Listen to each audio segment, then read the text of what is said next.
নমস্কার। দেশে প্রবাসে অনুভূতি নতুন একটা ব্লগে আপনাদের সকলকে অনেক অনেক স্বাগত। আশা করছি আপনারা সকলে খুব ভালো আছেন।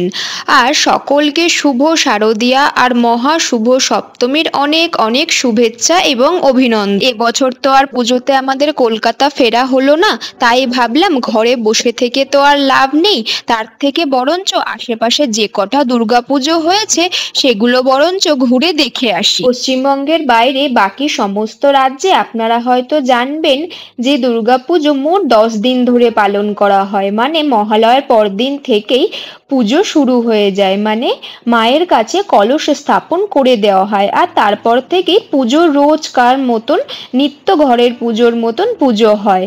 সেই জন্য এখানে পুজো অনেক দিন আগে থেকেই শুরু হয়ে গেছে, কিন্তু আমরা তো বাঙালি মনে প্রাণে, সেই জন্য আমরা ভাবলাম যে ওই যে মা দুর্গা তার 4 ছেলে মেয়েকে নিয়ে যে এই সময় আসেন, সেই প্রতিমা না দেখা পর্যন্ত যেন মনের একটা শান্তি কোথাও যেন হচ্ছিল না। সেই জন্য আমি আর হাজবেন্ড ভাবলাম বাড়িতে বসে থেকে বরঞ্চ কাজ নেই, তার থেকে যতই বৃষ্টি হোক আর আকাশের অবস্থা যতই খারাপ হোক একটু বেরিয়েই পড়া যাক। সেই জন্য আমরাও একটু বেশ সাজুগুজু করে নিয়ে বেরিয়ে পড়েছি। এই যে আপনারা যে দেখতে পাচ্ছেন, এটা হচ্ছে রামকৃষ্ণ মঠ। রামকৃষ্ণ মঠের ভেতরেও যেমন একটা দুর্গা প্রতিমা হয়, ঠিক রামকৃষ্ণ মঠের যে হায়দ্রাবাদ বাঙালি সমিতি আছে তারাও পুজো করেন এনটিআর স্টেডিয়ামের মধ্যে। এনটিআর স্টেডিয়ামের দূরত্ব ওই রামকৃষ্ণ মঠ থেকে 300 মিটার মতন হবে। তো আমরা রামকৃষ্ণ মঠে একটু নমস্কার করে তবে আমরা এনটিআর স্টেডিয়ামের উদ্দেশ্যে সেখান থেকে রওনা দিলাম। আর এই পুজোটি আমাদের বাড়ির সব থেকে কাছে হয়েছে, মানে আমাদের বাড়ি থেকে এই পুজোটা মাত্র 2 কিলোমিটার, আর বাকি পুজোগুলো হয়েছে মোটামুটি 15 কিলোমিটার 16 কিলোমিটার এরকম দূরত্বে। সেই জন্য ভাবলাম যে পরিমাণে আকাশটা মেঘ করে আছে তার থেকে বরঞ্চ কাছাকাছি চলে যাওয়া যাক। ওই যে আপনাদের সাথে কথা বলতে বলতে আমরা স্টেডিয়ামের ভেতরে চলেও এসেছি। এই যে এত বড় বিশাল প্রাঙ্গণ দেখছেন, এই প্রাঙ্গণ জুড়ে বিভিন্ন রকমের খাবারের স্টল, ঘর সাজানো জিনিসপত্র, আরো অনেক রকমের জিনিসপত্র বসেছে। আর একদিকে করা হয়েছে একটা দিনের জন্য যে কালচারাল প্রোগ্রাম হবে তার একটা স্টেজ।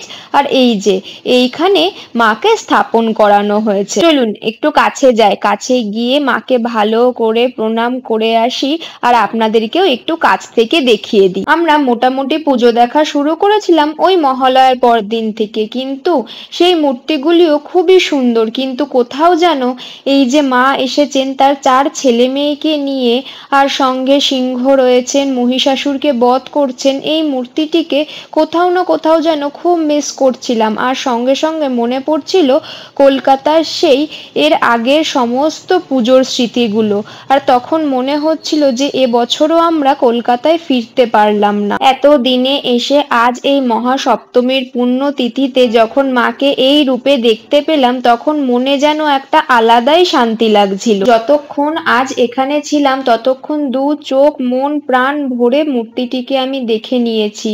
দেখে নিয়ে আমার যেন মন ভরে গেছে। মায়ের মুখটা এত মিষ্টি, আর মিষ্টি হাসিতে সবার দিকে যেন চেয়ে চেয়ে তিনি আশীর্বাদ দিচ্ছেন। চলুন একটু মেলা প্রাঙ্গণের দিকে যাই বরঞ্চ এবার। আর এই যে এখানে দেওয়া হয়েছে সমস্ত পুজোর নিয়মাবলী, আর যত পুজোর নির্ঘণ্টগুলোকে এখানে এক সারিবদ্ধ করে দেওয়া হয়েছে। আমরা গিয়ে অষ্টমীর অঞ্জলি কখন হবে সেটাও একবার জিজ্ঞাসা করে নিয়েছিলাম। তো এখানে দেওয়াই আছে অষ্টমীর অঞ্জলি হবে ওই 11টা থেকে 12:30 পর্যন্ত।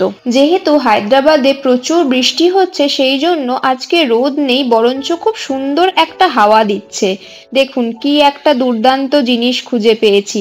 আমাদের ওখানে যেগুলো অক্সিডাইজের জুয়েলারি পাওয়া যায়, শাখা পলা শঙ্খ, আবার এখানে খুকুমণি আলতা সিঁদুর সমস্ত কিছু ইনারা সুদূর কলকাতা থেকে আমাদের বাঙালিদের জন্য বয়ে এনেছেন এখানে। এগুলোর পাশাপাশি আমরা যেমন আমাদের ওখানকার দোকানগুলোতে বিভিন্ন রকমের সিটি গোল্ডের চুড়ি, গলার কানের হারের সেট পাই, সেগুলোও ইনারা এনেছেন। সঙ্গে দেখলাম সুরুচি টিপের পাতাও অনেক এনেছেন। আমার যেহেতু বাড়ি থেকে আসার সময় মা অনেকগুলো শাঁখা কিনে দিয়েছিল, সেই জন্য আমার আর এগুলো দরকার নেই। আর তেল সিঁদুরও অনেক আছে, সেই জন্য ভাবলাম এখানে একটু ব্যাগগুলো এসে বরঞ্চ দেখি। ব্যাগগুলো দুর্দান্ত ছিল, সমস্তটা হাতে করা ব্যাগ। তার সঙ্গে সঙ্গে দরজার সামনে লাগানোর জন্য যে তোরণ পাওয়া যায় সেগুলোও ছিল। কিন্তু আপনারা তো সকলেই জানেন আমার ঘরে কদিন আগেই গণেশ পুজো গেছে, তখনই আমি ঘরের পুজোর জিনিসপত্র থেকে শুরু করে তোরণ সবই নতুন কিনেছি। সেই জন্য এগুলো আর না কিনে মেলার প্রাঙ্গণের দিকে এগিয়ে গেলাম। দেখুন এখানে বসেছে সেই নেপালি মোমোর একটা দোকান, কিন্তু এই ভর দুপুরবেলা মোমো খেতে খুব একটা ইচ্ছা করলো না, সেই জন্য আরো সামনের দিকে এগিয়ে গেলাম। এগিয়ে যেতেই দেখি এখানে একটা বাঙালি মিষ্টির দোকানও বসেছে। মিষ্টির দোকানে দেখি সেই যে ছোট্টবেলায় খেতাম না মিষ্টির দোকানের নিমকি, সেগুলো, তার সঙ্গে বিভিন্ন রকমের রসগোল্লা, পান্তুয়া, এগুলো আছে। ঠিক তার পাশেই একটা স্টলে বসেছে টেরাকোটার কাজ করা বিভিন্ন রকমের জিনিস, সঙ্গে মাটির বিভিন্ন রকমের কারুকার্য করা মিনিয়েচার কিচেনেরও জিনিসপত্র, আর সঙ্গে ঘর সাজানোর জিনিসপত্র। আমি ভেবেছিলাম এই দোকান থেকে যদি একটা ধুনুচি পাই, কিন্তু দাদা কিছুতেই ধুনুচিটি খুঁজেই পেলেন না।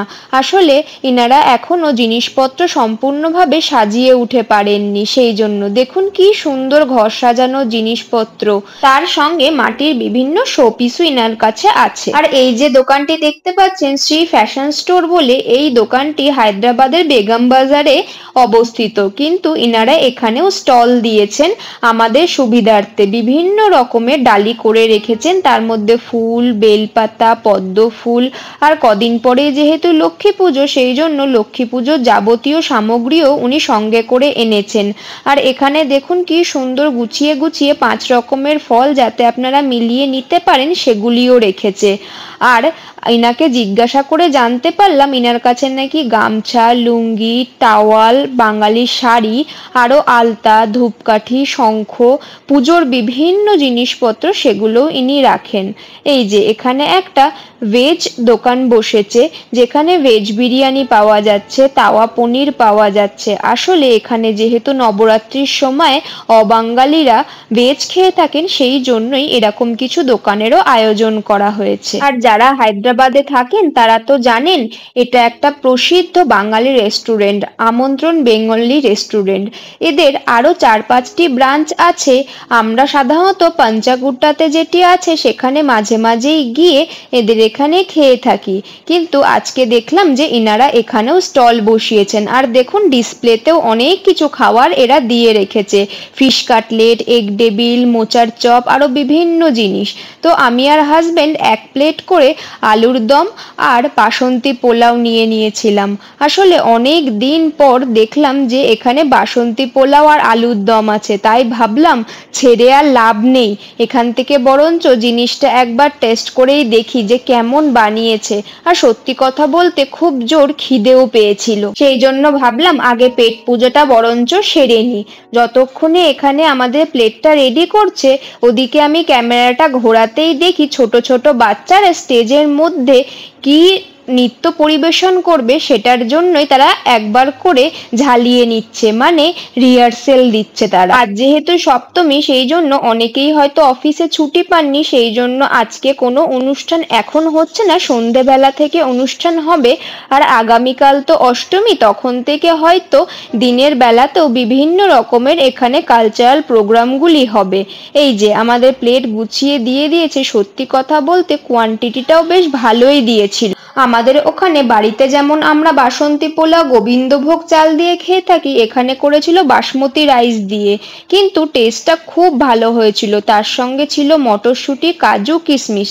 চলুন আমরা বরঞ্চ একটু খেয়ে নিই। আর দেখতে পাচ্ছেন এই দোকানটিতে সব থেকে ভিড়। এর পাশাপাশি একটা দোকান বসেছিল, সেটা আবার চাইনিজ রেস্টুরেন্ট। এটাও যদিও ছিল একটা বাঙালিরই দোকান, তার সঙ্গে এখানে বিভিন্ন রকম স্ন্যাক্সের দোকানও বসেছে। যেমন আলুর পকোড়া, ফ্রেঞ্চ ফ্রাইজ, মিল্কশেক এগুলো। আর এখানে পাওয়া যাচ্ছিল অ্যালকালাইন ওয়াটার, মানে ওই যে কালো জল বলে না, ঠিক সেইটি। যদিও সব স্টল এখনো বসে পারিনি, আরো কিছু স্টল বসা বাকি আছে।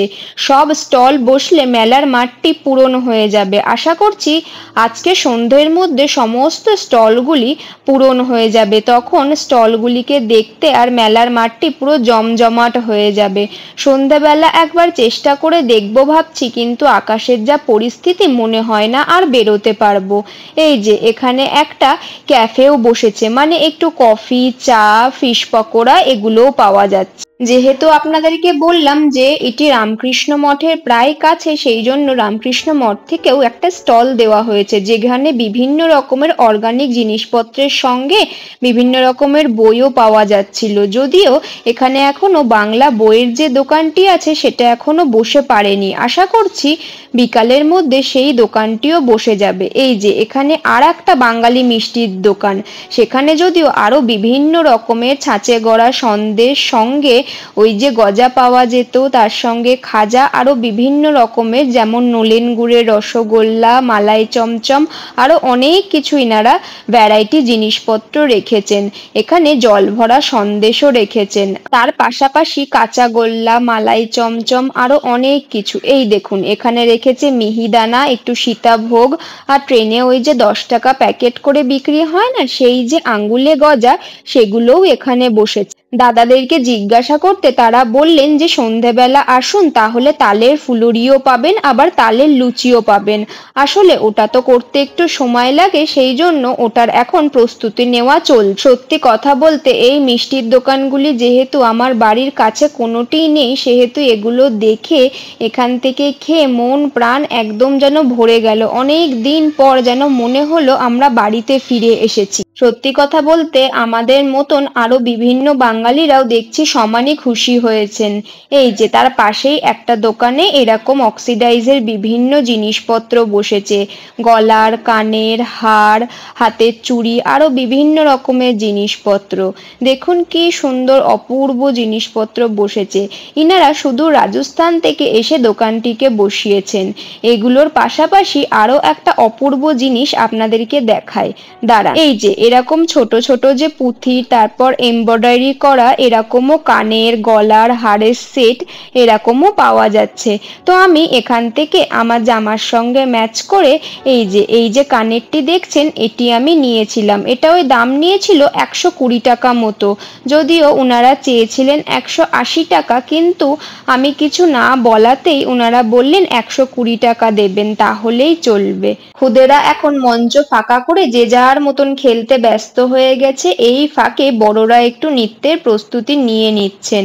আমরা আকাশের দিকে তাকিয়ে দেখছি যে অবস্থায় মেঘ হয়েছে, আমাদেরকে বাড়ি ফিরতেই হবে। সেই জন্য আমরা দুর্গা মণ্ডপের দিকে এগিয়ে গিয়ে মাকে নমস্কার জানিয়ে আগামীকাল আসবো বলে আমরা বাড়ির উদ্দেশ্যে রওনা দিলাম। আজকের ব্লগটি তাহলে এই পর্যন্তই থাকলো। আশা করছি নতুন একটা ব্লগ নিয়ে খুব শীঘ্রই আপনাদের সামনে উপস্থিত হব। ততক্ষণ পর্যন্ত আপনারা ভালো থাকবেন, সুস্থ থাকবেন, সাবধানে থাকবেন, পুজো খুব আনন্দে কাটাবেন। আর ভিডিওটি যদি ভালো লেগে থাকে তাহলে লাইক আর কমেন্ট করে চ্যানেলটিকে সাবস্ক্রাইব করে দেবেন, আর সাবস্ক্রাইব বাটনের পাশে থাকা বেল আইকনটিকে অবশ্যই ক্লিক করে দেবেন, তাহলে নতুন ভিডিও আসলে সবার আগে আপনার কাছে পৌঁছে যাবে।